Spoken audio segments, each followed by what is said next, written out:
Well, hey there, East Main Baptist Church. I hope you are having a great day today. Thank you, as always, for joining me for a real short talk with Ryan, where my goal is that together we would encounter God, experience Him, and be prepared to engage with His mission.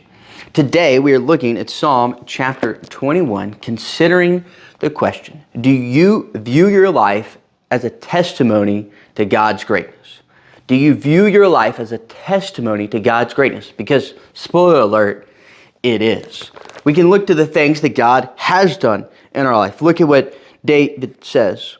"O Lord, in your strength the king rejoices." He's kind of talking about himself in third person. Remember, David is the king. He's like saying, I rejoice in your strength, and in your salvation how greatly he exults. Why? You have given him his heart's desires and have not withheld the request of his lips. For you meet him with rich blessings. You set a crown of fine gold upon his head. He asked life of you. You gave it to him. The length of days forever and ever. He's saying, hey, I called out to God. I asked him to work in my life, and then he did.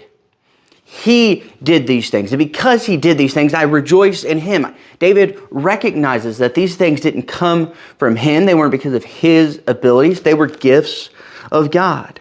His glory is great through your salvation. Splendor and majesty you bestow on him.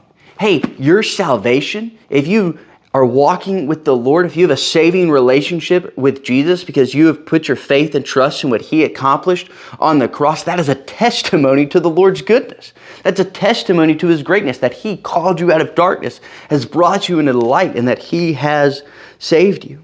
For you make him most blessed forever. You make him glad with the joy of your presence. For the king trusts in the Lord, and through the steadfast love of the Most High, he shall not be moved, right? We're trusting in the Lord. The things that we have done, the things that God has done in our lives, they are a testimony to his goodness and to his greatness.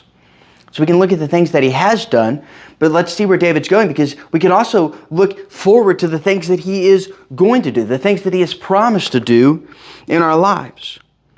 David's going to talk about some things that haven't yet happened. Your hand will find out all your enemies. Your right hand will find out those who hate you. You will make them as a blazing oven when you appear. The Lord will swallow them up in his wrath, and fire will consume them. Now that sounds kind of weird and kind of harsh, but David's saying, hey, Lord, you are going to protect me.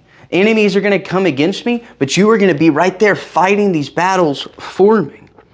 You will destroy their descendants from the earth and their offspring from among the children of man. Though they plan evil against you, though they devise mischief, they will not succeed, for you will put them to flight. You will aim at their faces with your bows.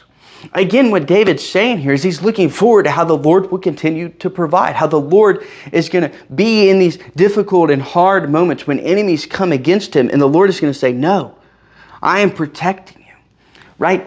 The Lord has promised that when difficult things come into your life, he is going to be with you. He is going to be walking through these things with you. He is going to be supplying you all the strength that you need, all of the support, all of the comfort that you need. And that too is a testimony to the Lord's goodness. That you can look forward to the troubles that are to come and say, hey, I'm not excited about the troubles, but I can tell you this. I can tell you my God will be with me. What a testimony to his goodness, that we can have confidence in any situation. Be exalted, O Lord, in your strength. We will sing and praise your power. How the Lord is working in your life is a testimony to his greatness and to his goodness. How he has worked, how he's going to work. Use it that way. Tell people about him. Tell them about what the Lord has done. Tell them how you look forward to how he is going to continue to be with you. Exalt him. Sing it from the mountaintops. How great is our God. Let all of your life be a testimony to that.